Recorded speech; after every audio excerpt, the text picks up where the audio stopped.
Halo semuanya, Assalamualaikum. Berjumpa lagi di channel RH Maulana. Nah, di video kali ini saya berkunjung ke Monumen Nasional atau yang biasa disapa Monas. Yuk ikutin terus bagaimana keseruan video kali ini. Untuk yang belum subscribe, jangan lupa ya di subscribe dan aktifkan lonceng notifikasi supaya channel ini semakin berkembang. Sudah lama sekali ya teman-teman, wisata di Monumen Nasional atau Monas ini ditutup semenjak status COVID di Indonesia meningkat.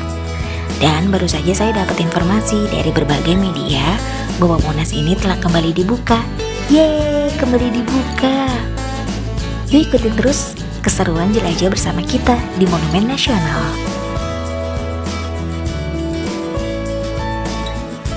Bagi kalian yang membawa kendaraan roda 4 atau roda 2, bisa parkir di pintu Irti atau stasiun Gambir ya. Sebelum masuk ke museum, bagi kalian yang ingin berkeliling di monumen ini, kalian bisa menggunakan mobil keliling loh, seperti ini ya teman-teman. Dan jangan khawatir soal biaya ya, karena ini tidak dipungut biaya teman-teman. Kalian cukup sabar mengantri saja.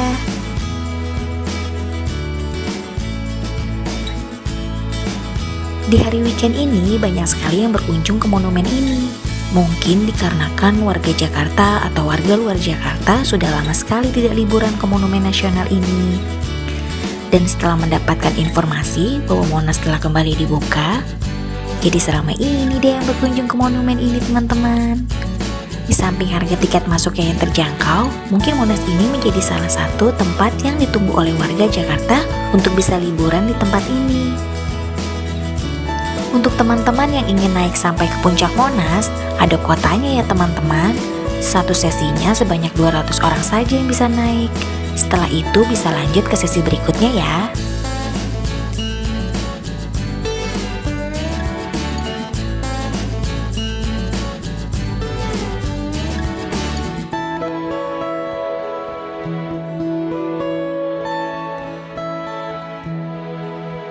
Mungkin banyak orang yang belum tahu bahwa di bagian cawan Tugu Monas atau Monumen Nasional ada sebuah museum. Museumnya dikenal sebagai Museum Sejarah Nasional atau populer disebut Museum Monas. Pada tiap sudut halaman luar yang mengelilingi monumen terdapat relief yang menggambarkan sejarah Indonesia. Relief ini bermula di sudut timur laut dengan mengabadikan kejayaan Nusantara pada masa lampau, menampilkan sejarah Singasari dan Majapahit. Relief ini berlanjut secara kronologis searah jarum jam menuju sudut tenggara, barat daya, dan barat laut. Secara kronologis menggambarkan masa penjajahan Belanda, perlawanan rakyat Indonesia, dan pahlawan-pahlawan nasional Indonesia. Terbentuknya organisasi modern yang memperjuangkan Indonesia merdeka pada awal abad ke-20. Di dalam museum terdapat 51 jendela peragaan diorama yang mengabadikan sejarah sejak zaman kehidupan nenek moyang bangsa Indonesia. Perjuangan mempertahankan kemerdekaan dan kedaulatan bangsa Indonesia hingga masa pembangunan di zaman Orde Baru. Yuk kita lihat salah satu detail peragaan atau diorama.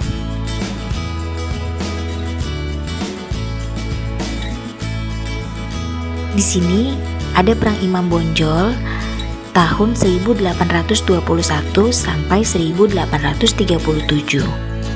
Ada juga perang Banjar tahun 1859 sampai 1905, di mana untuk menjaga agar hasil bumi Kalimantan tidak jatuh ke tangan bangsa lain. Lalu ada perang Aceh tahun 1873 sampai 1904, di mana Aceh menolak tuntutan Belanda agar menghentikan hubungan dengan negara-negara lain. Lalu ada pertempuran Jagaraga tahun 1848 sampai 1849. Ada juga diorama tentang ahli teknologi pada tahun 1995, di mana keberhasilan uji terbang perdana N-250. Lalu ada juga perlawanan Sisingamangaraja pada tahun 1877 sampai 1907. Ada juga diorama tentang kegiatan gereja Protestan dalam penyatuan bangsa. Dan masih banyak diorama lainnya.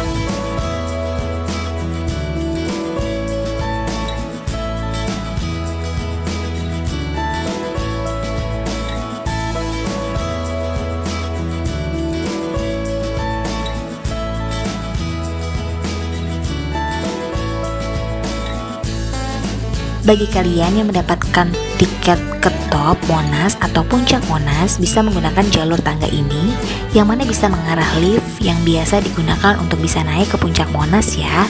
Tapi tidak hanya itu, di atas museum juga terdapat ruang kemerdekaan.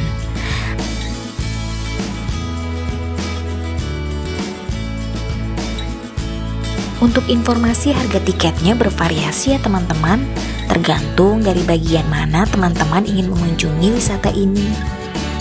Jika hanya berkunjung di bagian cawan Monas, harga tiketnya untuk dewasa sebesar Rp5.000, mahasiswa sebesar Rp3.000, anak-anak atau pelajar sebesar Rp2.000. Dan jika ingin berkunjung sampai puncak Monas, akan dikenakan tiket dengan harga dewasa sebesar Rp15.000, mahasiswa sebesar Rp8.000, anak-anak atau pelajar sebesar Rp4.000.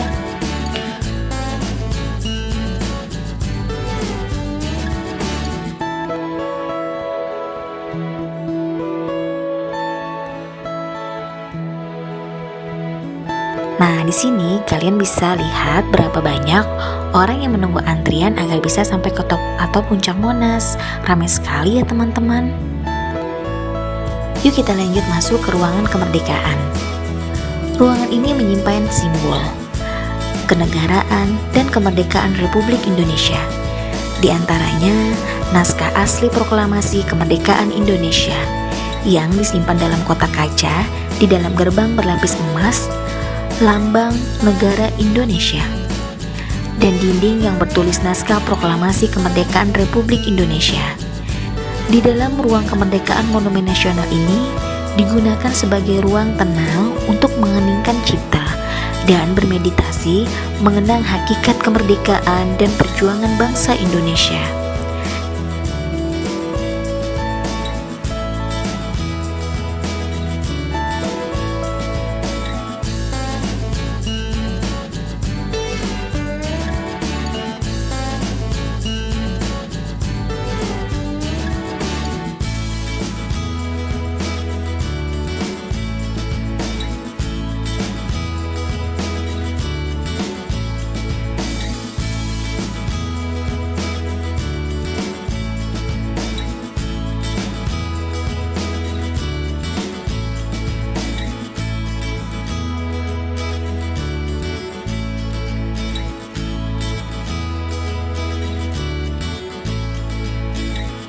Terima kasih ya sudah mengikuti sampai akhir.